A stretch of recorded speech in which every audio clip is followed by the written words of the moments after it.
ने यह षड्यंत्र रचा है ताकि मैं अपने राज्य में किसी एक ऐसे ईमानदार व्यक्ति की खोज कर सकूं जो मेरे बाद इस राज्य का राजा बन सके और इस राज्य धार को संभाल सके।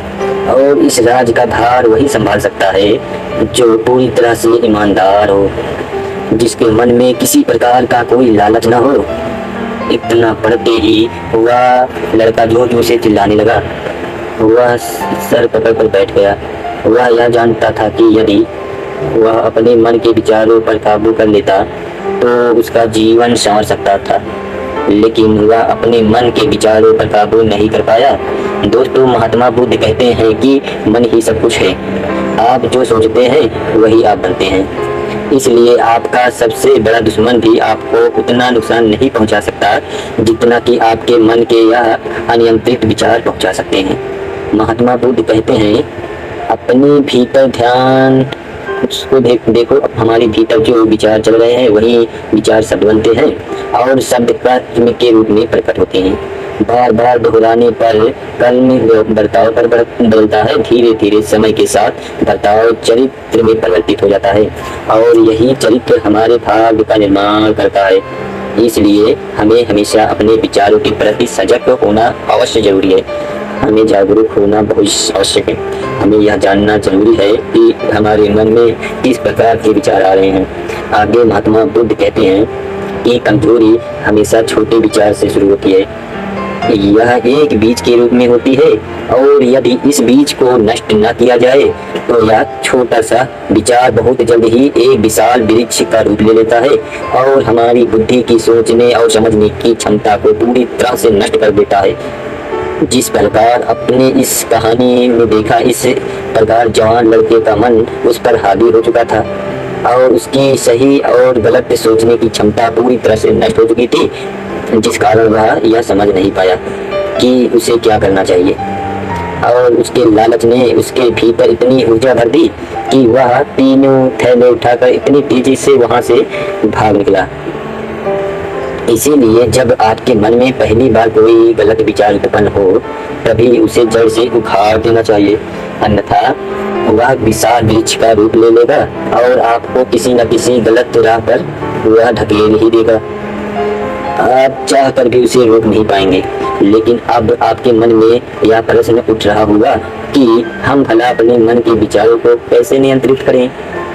हमारा मन तो इतना चंचल है, वह इतना शक्तिशाली है कि वह हम पर हावी हो ही जाता है। हम चाहकर भी उस पर नियंत्रित नहीं कर पाते। इसका जवाब में महात्मा बुद्ध हमें दो बातें समझाते हैं। पहली बात, सही इरादा विकसित करो। कई बार आपने देखा होगा कि आपके मन में कुछ और होता है किंतु आप कहते कुछ और हैं, क्योंकि आपके मन के भीतर जो कुछ बसा है वही आपके मुख से बाहर भी निकल रहा है। लेकिन जब हम से गलती हो जाती है तो उसके बाद हमारा मस्तिष्क अच्छी तरह से काम करने लगता है। हमारे सोचने और समझने की क्षमता एक बार फिर से जागृत हो जाती है और ऐसी अवस्था में हमें यह एहसास होता है कि हमसे गलती हो गई है और फिर हमारा मन दुखी हो जाता है। हमारा मन अफसोस से भर जाता है और इस भारीपन और दुख से बचने के लिए महात्मा बुद्ध हमें सही इरादा विकसित करने के लिए कहते हैं। इसके लिए हम भी कोई कार्य करने जा रहे हो तो सबसे पहले आपको यह खुद से पहले पूछना चाहिए कि जो कुछ मैं करने जा रहा हूँ इसके पीछे मेरा इरादा क्या है। क्या मैं दूसरों को दुख पहुँचाना चाहता हूँ या दूसरों को नीचे दिखाने जा रहा हूँ, या मुझे खुद को ऊपर उठाना है। खुद से सवाल कीजिए, खुद को जागृत कीजिए।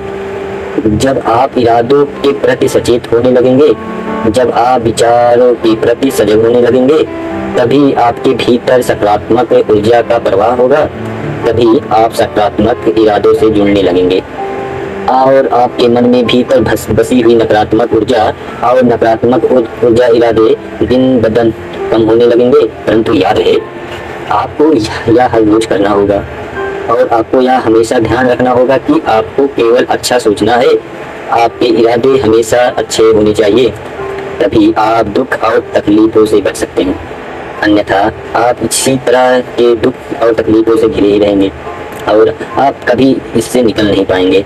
दूसरी बात, मन के प्रति सजगता विकसित करो, जिससे आपका मन देखते ही देखते शांत होगा और आपके मन के भीतर बसी हुई वह नकारात्मक ऊर्जा, नकारात्मक विचार खत्म होने लगेंगे और आप शांति की ओर आगे बढ़ेंगे। और आपके लिए बस इतना ही करना है कि जो इस पल में जो कुछ भी हो रहा है, आपकी आंखों के सामने, आपके भीतर जो कुछ भी जैसा भी चल रहा है, बस उसे देखते रहना है। अपने मन के अच्छे बुरे विचार, अपनी भावनाएं और अपनी यादों पर प्रतिक्रिया दिए उन्हें केवल देखते रहना है, जिससे आपके मन के सारे विचार देखते ही देखते खत्म होने लगेंगे। आपका मन खाली होने लगेगा और आप नकारात्मक विचारों से, न सोच से बच सकते हैं और आप इन दुख और तकलीफों से भी दूर रह सकते हैं। इसीलिए महात्मा बुद्ध कहते हैं, जो स्वयं को देखता है वही सबसे बड़ा तपस्वी है।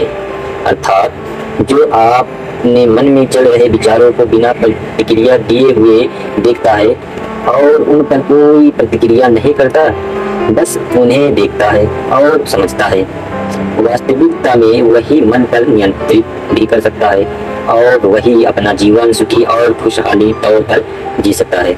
इसलिए यदि आप भी अपने जीवन को खुशी और खुशहाल बनाना चाहते हैं, तो आपको सबसे पहले अपने मन पर नियंत्रित साधना ही होगा, अपने मन को खाली करना ही होगा, अपने मन के विचारों को प्रति आपको सजग होना ही होगा। दोस्तों, उम्मीद है कि आपने आज इस वीडियो से जरूर कुछ ना कुछ सीखा होगा। अगर आपको यह कहानी अच्छी लगी हो तो इस वीडियो को लाइक, सब्सक्राइब और हमारे चैनल WSTD IQ को सब्सक्राइब करें। हम मिलते हैं अगली वीडियो में। धन्यवाद प्रिय दोस्तों।